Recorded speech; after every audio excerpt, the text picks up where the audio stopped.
എനിക്ക് ആത്മാവിൽ തരുന്നൊരു ബോധ്യം, ഇനി നീ ആ വിഷയത്തിൽ ഒത്തിരി ഞരങ്ങണ്ട, ഒത്തിരി സങ്കടപ്പെടണ്ട, ഒത്തിരി വ്യാകുലപ്പെടണ്ട, ഒത്തിരി വേദനിക്കണ്ട. അങ്ങനൊരു ലൈഫ് അല്ല നിനക്ക് ദൈവം വെച്ചേക്കുന്നേ.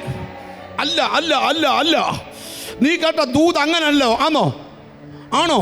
എന്നോട് ദൈവത്തിൻ്റെ ആത്മാ പറഞ്ഞു, നിനക്ക് അനുഭവിക്കാൻ ദൈവം വെച്ചത്, നിന്റെ കുടുംബത്തിന് അനുഭവിക്കാൻ ദൈവം വെച്ചത്, നിന്റെ സന്തതിക്ക് അനുഭവിക്കാൻ ദൈവം വെച്ചത്, ആരൊക്കെ തടഞ്ഞു വെച്ചാലും ഗ്ലോറി ഗ്ലോറി ദൈവം പറയുക, വിട്ടുതരിക.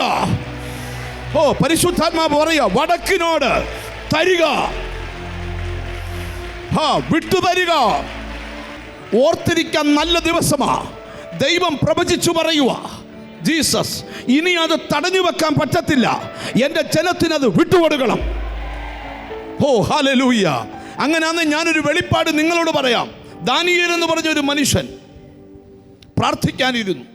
പ്രാർത്ഥിക്കാനിരിക്കാൻ കാരണം, യിരെമ്യാ പ്രവചനം വായിച്ചപ്പോൾ ദൂത് കിടക്കുന്നു, 70 ആഴ്ചവട്ടം കൊണ്ട് എൻ്റെ ജനത്തിൻ്റെ ഗതികേട് പൊട്ടാൻ പോവുക. ഇത് കേട്ടവൻ ഉപവാസം ഇരുന്നു.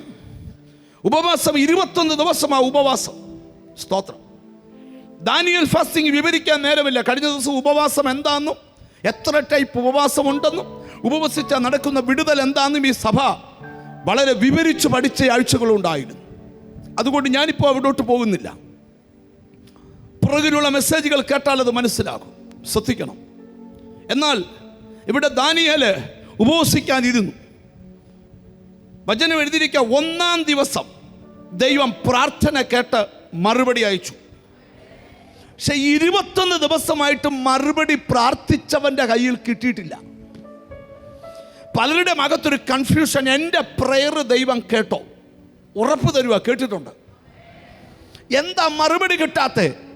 ദൈവം അയച്ച മറുപടി നിന്റെ കയ്യിൽ എത്തുന്നതിനെ ഇടയ്ക്ക് ഒരു തടസ്സം നേരിട്ടു.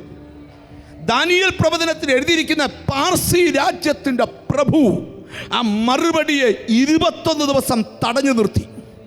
സ്വർഗം കൗൺസിൽ കൂടി. സ്തോത്രം. ഈ തടസ്സം വെട്ടിമാറ്റാൻ ആര് പോകണം? പ്രധാന ദൂതന്മാർ ഒരാൾ പറഞ്ഞു, ഞാൻ പോകാം.